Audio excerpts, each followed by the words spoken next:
Dari HKBP Resort Parulian Litong Nehuta, saya menyapa Bapak Ibu serta saudara-saudara sekalian dimanapun saat ini berada. Salam sejahtera bagi kita semua. Sebelum kita mendengar dan merenungkan firman Tuhan, marilah kita berdoa. Berfirmanlah ya Tuhan, kami siap mendengarkan-Mu. Amin.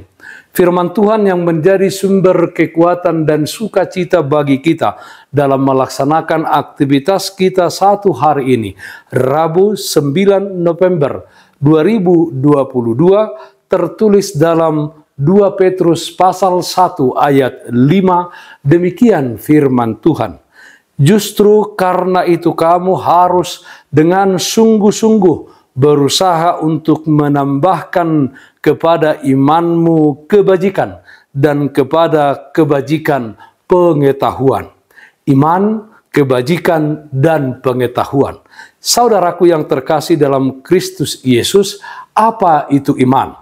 Dituliskan dalam Ibrani pasal 11 ayat 1, iman adalah dasar dari segala sesuatu yang kita harapkan dan bukti dari segala sesuatu yang tidak kita lihat.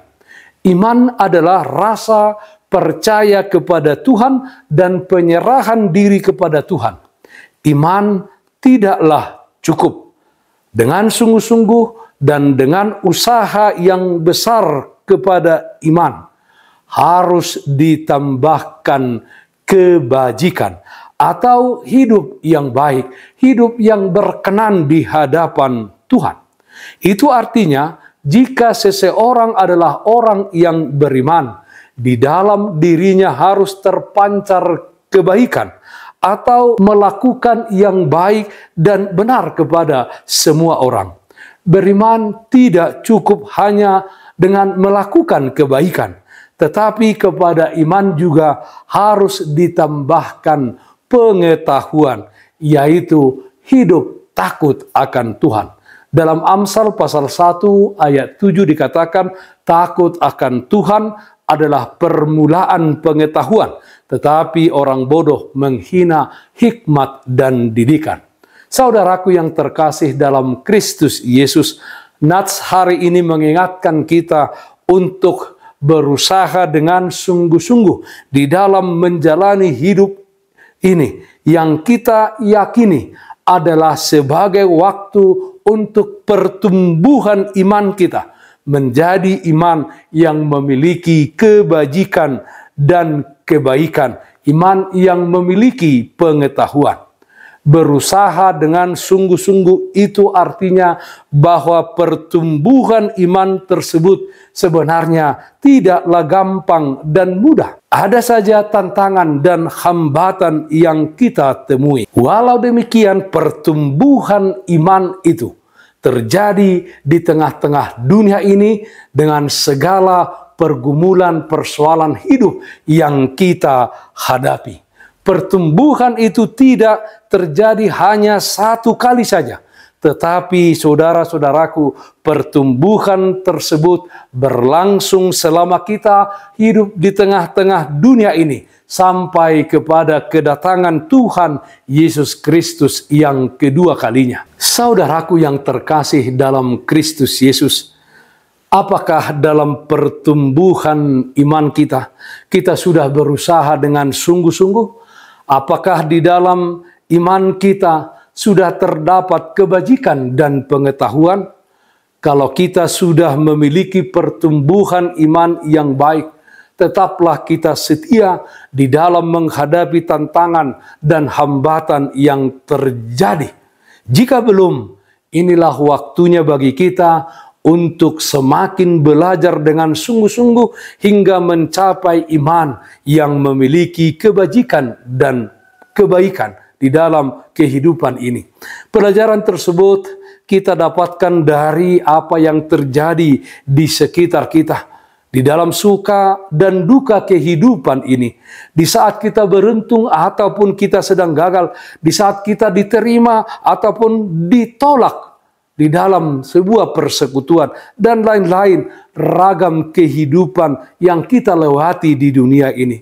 kebajikan dan kebaikan kepada semua orang. Hidup kita menjadi berguna dan bermanfaat yang baik untuk sekitar kita demi kemuliaan Tuhan. Percayalah bahwa Tuhan pasti menolong kita di setiap pergumulan-pergumulan hidup, persoalan-persoalan hidup. Dan dengan iman, mari kita melihat itu, bahwa itu adalah proses kehidupan untuk mencapai iman yang memiliki kebajikan dan pengetahuan.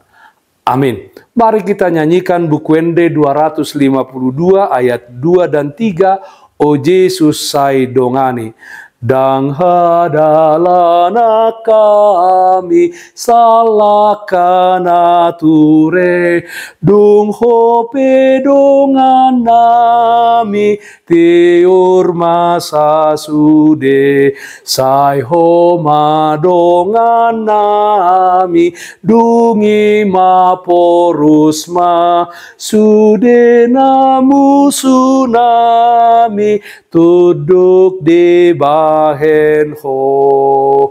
Marilah kita berdoa. Terpujilah namamu ya Allah Bapa dalam surga, di mana Tuhan memelihara kehidupan kami dari hari yang lampau hingga pada saat ini. Ya Allah Bapa dalam surga, kiranya selama kami hidup di tengah-tengah dunia ini, di dalam setiap pergumulan dan persoalan hidup yang kami hadapi, iman kami akan Tuhan semakin bertumbuh. Di dalam iman kami ada kebajikan dan pengetahuan, sehingga kami di tengah-tengah dunia ini menjadi alat kemuliaan Tuhan untuk mengasihi sesama kami manusia, melakukan kebaikan dan kebenaran kepada orang-orang di sekeliling kami. Ialah Bapa, kami berdoa yang sakit dimanapun saat ini berada, Tuhan berikan kesembuhan, yang berduka Tuhan berikan penghiburan. Di dalam satu hari ini, kami serahkan kehidupan kami hanya ke dalam tangan pengasihan-Mu. Dalam nama anak-Mu Tuhan Yesus Kristus kami berdoa, terpujilah namamu. Amin. Kasih karunia Tuhan kita Yesus Kristus, kasih setia dari Allah Bapa, serta persekutuan Roh Kudus, itulah yang menyertaimu hari ini kekal sampai selama-lamanya. Amin. Bapak, Ibu, Saudara-saudara yang terkasih, taatlah akan protokol kesehatan. Bersihkan hatimu, cintai dan kasihilah sesamamu. Tetaplah berdoa kepada Tuhan, sumber berkat dan anugerah di dalam kehidupanmu. Jaga kesehatan jasmanimu, terlebih kesehatan rohanimu. Salam kasih Tuhan Yesus Kristus untuk saudara semua. Salam sehat. Tetap semangat, Tuhan Yesus memberkati. Shalom.